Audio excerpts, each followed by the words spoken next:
नमस्कार मित्रों, मेरा नाम अभय सिंह है और आप देख रहे हैं बैंकिंग ज्ञान। बैंकिंग ज्ञान में कुछ दिनों से वीडियो नहीं पढ़ पा रहा था, तो उसके लिए कुछ रीज़न था। मैं बाहर चला गया था अपनी टीम के साथ, तो उसमें इस वजह से वीडियो नहीं पढ़ पा रहा था। तो आपसे ये गलती नहीं होगी, हम लोग कहीं भी रहेंगे कोशिश ये करेंगे कि वीडियो आपको सही समय पर मिले, जो भी हमारी जानकारी रहे वो आपको तुरंत मिले। ठीक, तो ज़्यादा देर ना करते हुए आज का जो हमारा विषय है उसके ऊपर हम लोग बात करते हैं। तो आइए शुरू करते हैं। तो आज का जो हमारा विषय है वो हमारे जनपद में जो भी जनपद जो आपका ज़िला है, जहाँ पे आप अपना खुद का अपना बिजनेस करना चाह रहे हैं, जिस कार्य में आपको महारत हासिल है।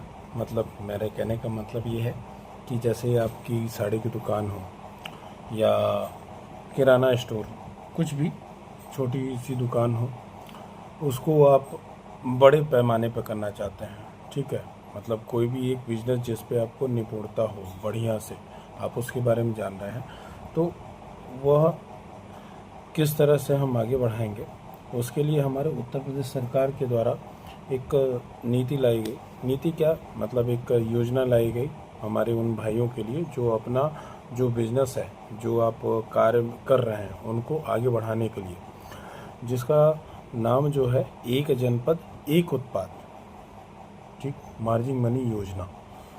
ठीक है, तो यह इसमें यह है कि हमारा जिस जनपद में हम रहते हैं, एक जनपद एक उत्पाद। एक उत्पाद का मतलब ये है कि आपका जो मेन स्ट्रक्चर जिस पे आप काम कर रहे हैं, जो आपकी दुकान है जिसमें आप साड़ी का बिजनेस कर रहे हो, साड़ी की दुकान हो या कोई ऐसा इलेक्ट्रॉनिक दुकान हो, ठीक है, जिसको आप बड़े पैमाने पर करना चाह रहे हैं, तो उसमें भारत सरकार के द्वारा उत्तर प्रदेश सरकार के द्वारा आपको लोन दिया जा रहा है, जो बढ़िया है, स्कीम बढ़िया है। ठीक, इसमें वो लोग पात्र हो सकते हैं जो अपना बिजनेस आगे बढ़ाना चाह रहे हो। ठीक है, जिनकी आयु 18 वर्ष से ऊपर हो, 18 वर्ष से नीचे नहीं। ठीक, दूसरा, इसमें सबसे बढ़िया मतलब जो, जैसे हमारे कई भाई ऐसे हैं जो पढ़ नहीं पाते हैं, मतलब वो बिजनेस में ही जल्दी लग गए, अपना ग्रो करते गए, पढ़ाई का समय नहीं मिला। जो अनपढ़ हैं उनको भी मिल सकता है, इसमें पढ़ाई का कोई भी सर्टिफिकेट का यूज़ नहीं है। ठीक, उन भाइयों के लिए भी हमारा है जो अपना बिजनेस कर रहे हैं, जो आगे बढ़ाना चाहते हैं अपने बिजनेस को, लेकिन कहीं कहीं वो पढ़ाई का एक मामला आ जाता है कि भैया आप पढ़े लिखे नहीं हो, आप ये चीज़ नहीं कर पाओगे। एक सर्टिफिकेट मांगता है हमारे हर एक, जो भी अभी तक जो सरकार के द्वारा, उत्तर प्रदेश सरकार द्वारा या जो हमारे प्राइम मिनिस्टर हैं उनकी जो योजना है, उसमें कहीं ना कहीं एक सर्टिफिकेट ज़रूर है। लेकिन यहाँ पे जो है सर्टिफिकेट की आवश्यकता नहीं है। आप अगर नहीं पढ़े लिखे हैं तभी आप इस फॉर्म को फिल कर सकते हैं। ठीक है, इसमें जो लोन मिलेगा, प्लस जो लोन मिलेगा इसमें सब्सिडी भी है। ठीक, जैसे मान लीजिए 10 लाख का लोन है, 3.5 लाख तक का सब्सिडी, मतलब 35%। आपका जो सिविल स्कोर है उस पर डिपेंड कर रहा है। ठीक, ये चीज़ हो गया। दूसरा, अगर आप इसमें जो मेन बात है, सब बस एक माइनस पॉइंट है जिसको लोन नहीं मिल पाएगा। ठीक है, माइनस पॉइंट एक ही है। माइनस पॉइंट का है वो प्लस पॉइंट ही है, मतलब बैंक किसी ऐसे ही व्यक्ति को दे सकती है कि जिनका सिविल स्कोर बढ़िया हो, जो किसी बैंक से डिफ़ाल्टर ना हो, बैंक उन्हीं को लोन देगी। तो यहाँ पे अगर आपने कभी कहीं से लोन लिया है, चाहे मोबाइल का, चाहे कार का, लोग कई आजकल के हमारे जो जनरेशन है, जो हमारी यूथ है, वो लगभग ईएमआई पे फ़ोन, फ्रिज, जो भी, मतलब अधिकतर तो लोग फ़ोन ही खरीदते हैं ईएमआई पे।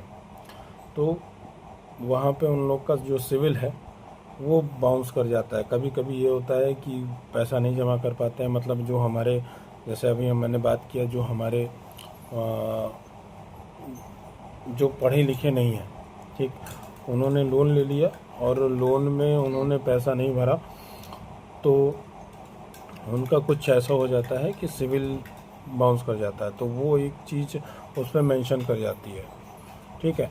तो इस वजह से उनको यह लोन नहीं मिल पाएगा। मात्र वही चीज़ है, अगर आप डिफ़ॉल्टर हैं, अगर आप कहीं भी सिविल फैच नहीं कर रहा है, तो ये लोन की श्रेणी से बाहर हो जाएंगे, ठीक है। सिविल स्कोर के बारे में ये हो गया।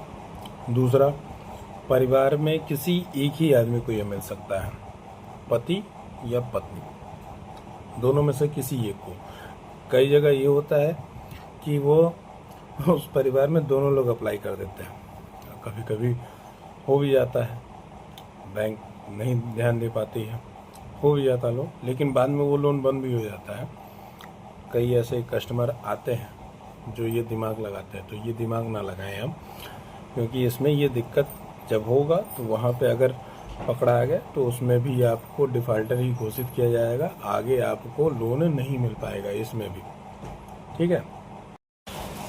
इसमें जो आवेदन की, इसमें जैसे आवेदन जब किया जाएगा तो पहला तो मैंने बता दिया कि सिविल स्कोर आपका सही होना चाहिए। किसी भी व्यक्ति, जो भी स्मॉल फाइनेंस बैंक है या जो छोटे मोटे लोन देते हैं मोबाइल के लिए, उसमें आप डिफ़ॉल्टर ना हो, ठीक। कुछ समय पहले ऐसा था कि अभी जो मैं केसेस देख रहा हूँ, तो कई लोगों का ऐसा है कि कोरोना चल रहा था, कोरोना में कई ऐसी छोटी कंपनियां अपना प्रचार करने के लिए मोबाइल पे अपना वो भेज देती थी कि भैया आपको लोन चाहिए तत्काल में, और उस समय लोग ले भी लेते थे, ठीक है। तो वहाँ से भी लोग, कई लोग डिफ़ॉल्टर, क्योंकि उनको मालूम ही नहीं है कि मैंने लोन लिया है, ठीक, उस पैसे को कैसे जमा करना है। एक बार ले लिया, वो एप्लीकेशन डिलीट हो गई, लोन तो आ गया, पैसा आ गया, लेकिन अब कैसे चुकता करना है उन लोगों को नहीं मालूम चल पा रहा है। तो उस चीज़ को आप क्लियर करके आएँ, ठीक है। अब इसमें कई लोग ये जानना चाहते होंगे कि इसमें हमको मदद कैसे मिलेगी। इसमें मैं ये बता दूं कि इसमें जो भी आपका प्रोजेक्ट है, जैसे एक प्रोजेक्ट रिपोर्ट इसमें लगेगी, तो आपने मान लीजिए सपोज दैट कि आपका जो प्रोजेक्ट रिपोर्ट है 25 लाख का है, ठीक है। मतलब जो प्रोजेक्ट ने आपने बनाया, जो आपका सीए ने बनाया है, वो 25 लाख की है, ठीक है। तो इसमें जो बैंक के द्वारा मदद होगी इस योजना के तहत, तो उसमें उसका सिर्फ 25%, ठीक है, यानी 25 लाख का 25%, 6,25,000 रुपये, ठीक है, इतना का आपको लोन मिलेगा, ठीक। और जैसे जैसे आपको उस पैसे की ज़रूरत, मतलब आपका प्रोजेक्ट में लगता जाएगा और आपको पैसे की ज़रूरत है, अगर बैंक ने देखा कि आपने उस पैसे को उसी जगह लगाया तो वो मिलती जाएगी, ठीक है।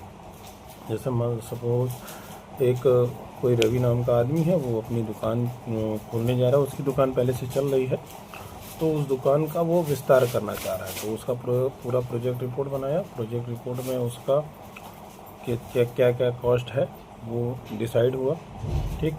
तो इसमें सिंपल सा जो हमको समझना है कि कैसे क्या हो सकता है, तो उसमें जो मान लीजिए एक कपड़े की दुकान या कोई भी दुकान वो खोल रहा है, तो उसमें जो टीएल है, टर्म लोन, उसमें एक तो टर्म लोन आपको मिलेगा, तो उसमें जो टर्म लोन रहेगा वो जो बिजली की वायरिंग कर रहे हैं, कई लोग नहीं समझ पाते हैं टर्म लोन होता क्या है, तो वो सिर्फ उसके स्ट्रक्चर पे या मशीनरी, मशीन वाला कोई काम कर रहे हैं तो मशीनरी हो गई, मशीन के लिए जो पैसा जाएगा वो टर्म लोन है। या अगर आप कोई अपनी एक बढ़िया शॉप खोल रहे हैं, साड़ी की दुकान खोल रहे हैं, या कोई भी कपड़े का या कोई भी दुकान, ठीक है, खोल रहे हैं, तो उसमें जो टीएल मतलब जो आपका फर्नीचर का पैसा हुआ, ठीक है, तो वो बैंक आपको देगी, बट वो आपके खाते में नहीं जाएगा। आप जहाँ से वो फर्नीचर खरीद रहे हैं, जो फर्नीचर आप खरीद रहे हैं, जहाँ से खरीद रहे हैं उनके अकाउंट में जाएगा, ठीक है। और प्लस जो बिजली की वायरिंग करा रहे हैं, जो उसमें सामान खर्चा हो रहा है, जो भी बिल आप बना रहे हैं कोटेशन, तो जैसे जैसे आप बैंक को देते जाएंगे वो पैसा वहाँ चला जाएगा, एक साथ एक पूरा पैसा नहीं मिलेगा आपको, ठीक है। बाकी मान लीजिए 2 लाख का आपका ये हुआ, 2 लाख में आपने वायरिंग और सारी चीज़ें करा ली, ठीक है। बाकी का जो पैसा है वो आपका सीसी खुल जाएगा, ठीक है, सीसी अकाउंट खुल जाएगा। जो भी पैसा बचता है 4 लाख 5 लाख जो भी बचेगा उस पैसे की सीसी खुल जाएगी और वो आपका एक तरह से लोन प्रॉपर रूप से चालू हो जाएगा, ठीक है। अब इसमें आगे जैसे कैसे ये फॉर्म भर सकते हैं, कहाँ से ये फॉर्म होगा, तो इसमें जो फॉर्म हम भरेंगे वो MSME के पोर्टल से या ODOP करके एक पोर्टल है, वहाँ से आप डाल सकते हैं। एक उत्पाद एक प्रोडक्ट, ठीक है, इस नाम से ODOP करके एक पोर्टल है, या MSME के जो पोर्टल है वहाँ से आप भर सकते हैं। इसमें आपका सारा चीज़ लगेगा, आधार कार्ड, पैन कार्ड और जो आपका बैंक पासबुक है जहाँ से आपको लोन लेना है वो, और उद्यम रजिस्ट्रेशन होना चाहिए उस दुकान का, सारा चीज़ लगेगा। और उसमें आपका पूरा चीज़ पूछा जाएगा, जो कोटेशन आपने तैयार किया उस कोटेशन के अनुसार से पूरा उसमें फॉर्म भरना पड़ेगा इसमें, ठीक। तो ये सारी चीज़ें हैं। यह उत्तर प्रदेश के लिए, उन युवाओं के लिए एक सुनहरा अवसर है जो अपना एक व्यवसाय जो है वो बड़े पैमाने पे करना चाहते हैं, जो अपने ज़िले में अपना व्यवसाय बहुत ही बड़े स्तर पे चलाना चाहते हैं। उनके लिए बहुत ही अच्छा सुनहरा मौका है कि वह ये बिज़नेस शुरू करें, ठीक है, अपना खुद का एक बड़ा व्यापार शुरू करें। जैसे कई लोग जाते हैं कहते हैं ऐसी मेरी दुकान होगी, मैं ये बिज़नेस कर रहा हूँ और मैं भी ये चाहता हूँ कि मैं इनसे भी 10 कदम, तो मतलब समझ लीजिए उस सपने को पूरा करने का ये बहुत ही अच्छा अवसर है, ठीक। तो आप अपने नज़दीकी जो उद्योग विभाग हैं, जो ज़िले में, हर ज़िले में एक एक उद्योग विभाग है, वहाँ जाके आप उनसे संपर्क कर सकते हैं। वो आपको और बेहतर गाइड से बताएंगे कैसे कैसे क्या करना है। और सबसे पहला ये हो गया, और दूसरा आपका जो नज़दीकी बैंक है वहाँ पे जाके आप जो भी डिटेल दे रहे हैं सही डिटेल दीजिएगा, ठीक है। मतलब जो आप उद्योग विभाग में जमा कर रहे हैं वो सारी चीज़ें एकदम सही होनी चाहिए, ताकि बैंक जब विज़िट करे तो वहाँ पे वो चीज़ें सही पाए। अगर थोड़ा सा भी गलत रहेगी तो वहाँ पे वो चीज़ ख़राब हो सकती है, ठीक।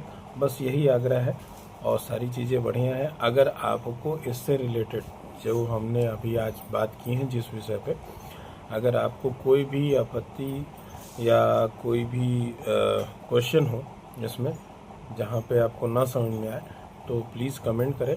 और अगर हमारा वीडियो आपको अच्छा लगे तो सब्सक्राइब ज़रूर करें, एक अंगूठा ही मांगा है, ठीक। तो प्लीज़ सब्सक्राइब माय चैनल। और आज के लिए बस इतना ही। नमस्कार।